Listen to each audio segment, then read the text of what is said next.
আমরা চট্টগ্রামের স্বেচ্ছাসেবী সংস্থার পক্ষ থেকে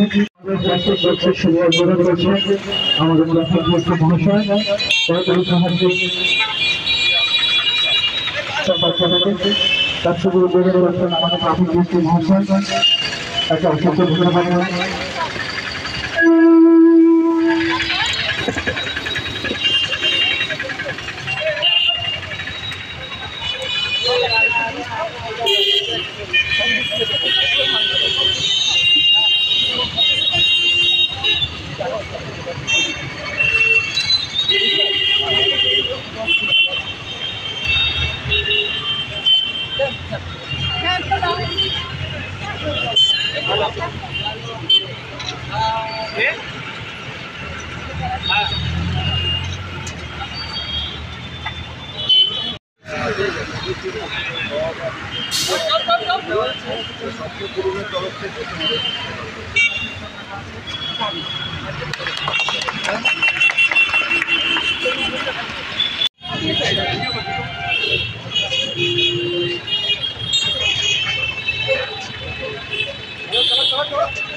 ফার্স্ট এড বক্স রাখা হলো, এটা আমরা 4 জায়গায় করেছি।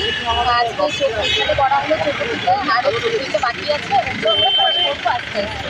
আর এখানে ফার্স্ট এড বক্সে রাখা হলো আজকে মেডিসিন রাখা হলো, স্যানিটাইজার, তুলো, গজ, ব্যান্ডেজ। মানে প্রতিনিয়ত অ্যাক্সিডেন্ট তো হতেই থাকে, তো সাধারণত মানুষ যখন হবে তাড়াতাড়ি করে এগুলো করে নিয়ে আমরা যাতে ওদেরকে একটু পরিষেবা দিতে পারি। আচ্ছা, কাদের পক্ষ থেকে এটা করা হলো? এটা চট্টগ্রাম স্বেচ্ছাসেবী সংস্থার পক্ষ থেকে বাপ্পাদার উদ্যোগে। আজকে কতগুলো করা হবে? আজকে একটা করা হলো, আরও আমরা যাবো করতে। মোট কতগুলো? তাও মোট 4টে করা হয়েছে। নেক্সট কোথায় রয়েছে? নেক্সট হচ্ছে সলসরাবাড়ি আছে, বিয়ারাম। আপনার নাম?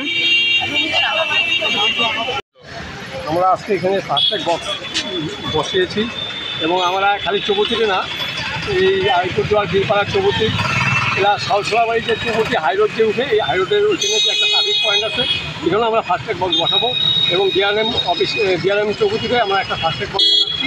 তো এই ফার্স্ট এড বক্সে প্রাথমিক চিকিৎসার জন্য যা যা জিনিসপত্র লাগে, ব্যান্ডেড, তুলা, ব্যান্ডেজ, ব্যথার ওষুধ, তারপরে তোমার এই কেটে গেলে যে মলম, লাল ওষুধ, সব ধরনের সরঞ্জাম আছে।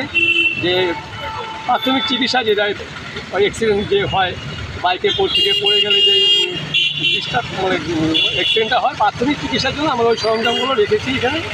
তারপরে বেশি হলে তো হাসপাতাল আছে, আমাদের আলিপুরদুয়ার ডিস্ট্রিক্ট হাসপাতাল আছে। তো আমাদের স্বপ্নভবনের পক্ষ থেকে আমরা যেটুকু আমাদের করার আমরা সারা বছর করে যাব, এটা আমরা স্যারদের সঙ্গে কথা বলেছি। তো চেষ্টা করবো সারা বছরই জানি আমরা করতে পারি। আপনার নাম, পরিচয়? আমি স্বপ্নভবন স্বেচ্ছাসেবী সংস্থার সম্পাদক বাপ্পা দেব।